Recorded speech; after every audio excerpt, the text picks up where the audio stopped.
चलिए हम अगले प्रश्न संख्या 30 की ओर चलते हैं, जो कह रहा है दिए गए परिपथ में कुल प्रतिरोध ज्ञात कीजिए, परिपथ में प्रवाहित धारा का मान बताइए और 0.8 प्रतिरोध के सिरों पर विभवांतर बताइए। ठीक है, एक परिपथ दिखाया गया है जिसमें 6 ओम और 2 ओम समांतर क्रम में है और इससे लगा हुआ एक प्रतिरोध है वो 0.8 ओम का है। पहले हम 6 ओम और 2 ओम को क्या करेंगे, जो समांतर क्रम में इनको जोड़ लेंगे। ठीक है, फिर इसकी जगह पे एक नया प्रतिरोध लगाएंगे जो इनकी तुल्य प्रतिरोध के बराबर होगा। फिर जो प्रतिरोध आएगा वो 0.8 ओम के 0.8 ओम के साथ में श्रेणी क्रम में हो जाएगा। ठीक है, तो परिपथ का कुल प्रतिरोध ज्ञात हो जाएगा। ठीक है, तो यहाँ पे 6 ओम तथा 2 ओम समांतर क्रम में है, समांतर क्रम में है। परिणामी प्रतिरोध दोनों का परिणामी प्रतिरोध समांतर क्रम में होने की वजह से 1/r डैश मान लिया। R1 + R2 होता है तो 1/6 + 1/2 हर को बराबर करेंगे, 3 से ऊपर नीचे मल्टीप्लाई 1/6, यहाँ पे 1 और यहाँ पे 3, कितना हो जाएगा 4/6 हो जाएगा। 2 से काटिए, 2 कम 2 दूनी 4, 2 3 6, तो परिणामी जो प्रतिरोध हो जाएगा 1/r डैश, यानी r डैश बराबर कितना हो जाएगा 3/2। इसका मतलब हुआ कि 1.5 ओम।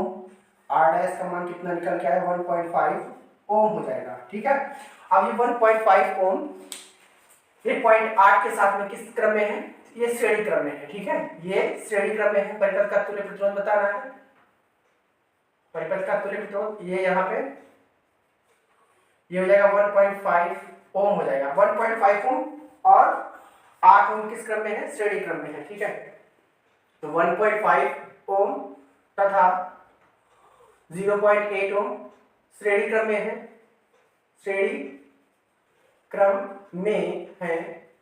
अब ये तुल्य प्रतिरोध क्या हो जाएगा, परिपथ का तुल्य प्रतिरोध क्या हो जाएगा, तुल्य प्रतिरोध ये हो जाएगा R बराबर 1.8 + 0.8 ये हो जाएगा 2.3 और 15 2, यहाँ पे R बराबर 2.3 हो जाएगा। ठीक है, अब इसके बाद में जो दिया गया है ये परिपथ का क्या आ जाएगा, कुल प्रतिरोध या तुल्य प्रतिरोध ज्ञात करना है। सेकंड में धारा के मान को ज्ञात करना है। दिया है वोल्टेज, दिया है V की वैल्यू कितनी दे रही है, V बराबर 12 वोल्ट की बैटरी दे रखी है। R का मान हम लोगों ने निकाला है 2.3। I के मान को कैलकुलेट करना है। I बराबर क्या जाएगा V/R। V की वैल्यू है 12, V की वैल्यू कितनी है 12, R की वैल्यू कितनी है 2.3। पॉइंट हटा, ऊपर एक जीरो बढ़ा तो 120/23 एम्पियर, 120/23 एम्पियर। परिपथ में प्रवाहित धारा का मान कितना हो जाएगा 120/23 एम्पियर की धारा प्रवाहित होगी। ठीक है, अब हम आगे चलते हैं। फिर इसके बाद में यहाँ पे 0.8 ओम के प्रतिरोध 0.8 ओम प्रतिरोध के सिरों पर विभवांतर, थर्ड पॉइंट है 0.8 ओम के सिरों पर विभवांतर कितना हो जाएगा 0.8 ओम प्रतिरोध के सिरों पर विभवांतर, प्रतिरोध के सिरों पर विभवांतर ये कितना हो जाएगा, माना V1 है। ठीक है, इसके लिए माना कितना है V1 है, तो यहाँ पे क्या हो जाएगा I और ये क्या हो जाएगा यहाँ पे R हो जाएगा।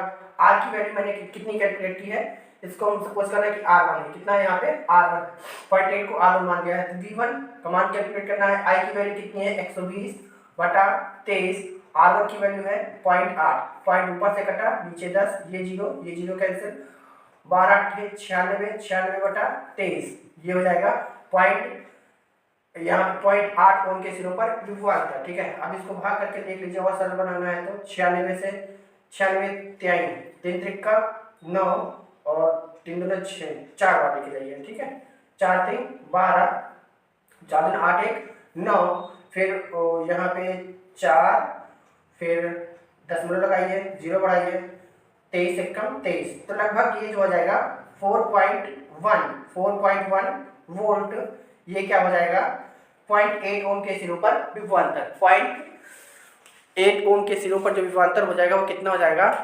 4.1 वोल्ट हो जाएगा। परिपथ का जो तुल्य प्रतिरोध होगा वो 2.3 होगा और जो परिपथ में प्रवाहित धारा का मान होगा वो 120/23 एम्पीयर की धारा प्रवाहित होगी। उम्मीद है